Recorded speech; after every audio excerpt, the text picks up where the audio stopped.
今回はキッチンの釣り戸内の内部のリペアの紹介です。このチャンネルはリペアを始めたばかりの方やリペアに興味がある方に分かりやすく説明しています。少しでも興味が湧きましたらチャンネル登録、いいねボタンをよろしくお願いいたします。それでは始めてまいりましょう。釣り戸棚の箱を組み立てるときにビスの打ち込む角度が悪く箱の中に飛び出してしまった跡です。穴は見た目よりも深いのでポリパテを充填します。主材に硬化剤を入れよく練り押し込むように充填します。硬化しないうちに平らにします。今回は塗装して仕上げます。後でサンドペーパーで面出しをしますので、この段階では鳴らす程度に留めておきます。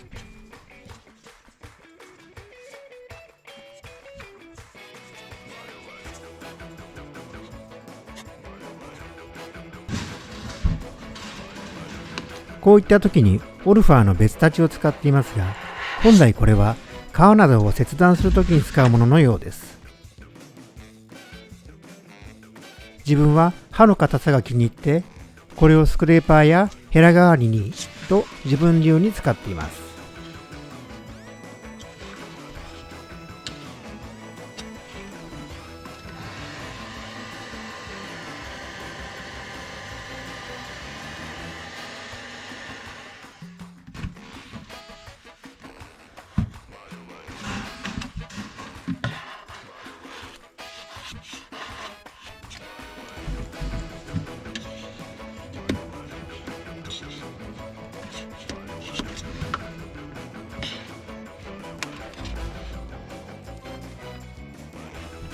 硬化後、サンドペーパーで平らにします。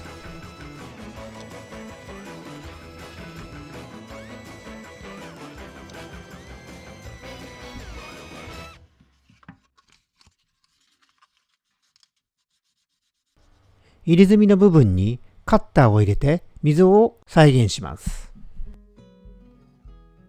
ここにパテが入り込んでいると仕上がりが不自然になってしまいます。マスキングテープとマスカーを使い塗装の準備をします。まずマルチプライマーを拭きます。収納庫内はツルツルしていますので塗装前に必要です。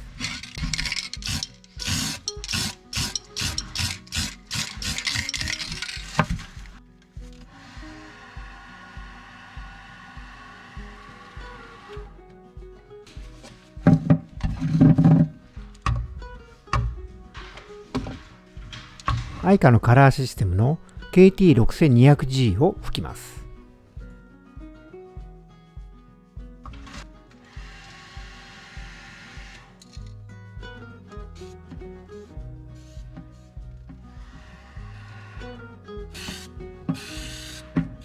一度にパテ目を消そうとすると垂れてきてしまいますので、乾燥と塗装を繰り返して少しずつ色を重ねていきます。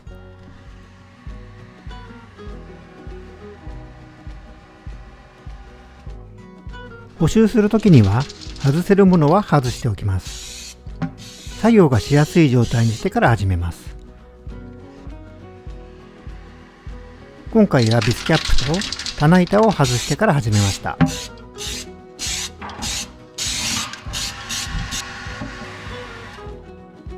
例えば物入れの枕棚のビス穴などを補修するときはハンガーパイプを外してから作業したり、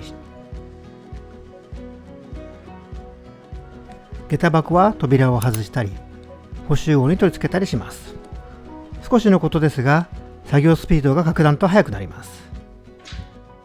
乾燥後に入れ墨にカッターを入れて溝を復活させます。最後にノンブラスプレーを吹いてざらつきを抑えます。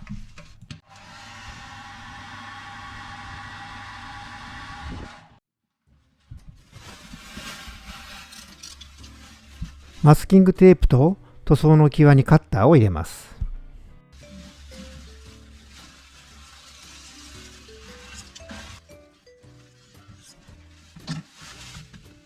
こうしておかないと、マスキングテープを剥がすときに塗装を引っ張って剥がしてしまう可能性があります。これは力を入れず、軽く刃を当てる程度で大丈夫です。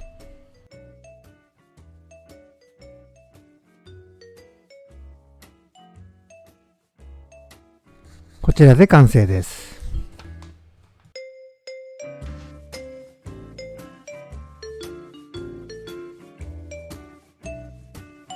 最後までご視聴いただきありがとうございました。LINE では無料オンライン講習会の情報などを発信しています。詳しくは概要欄をご覧ください。では次回の動画をお楽しみに。ありがとうございました。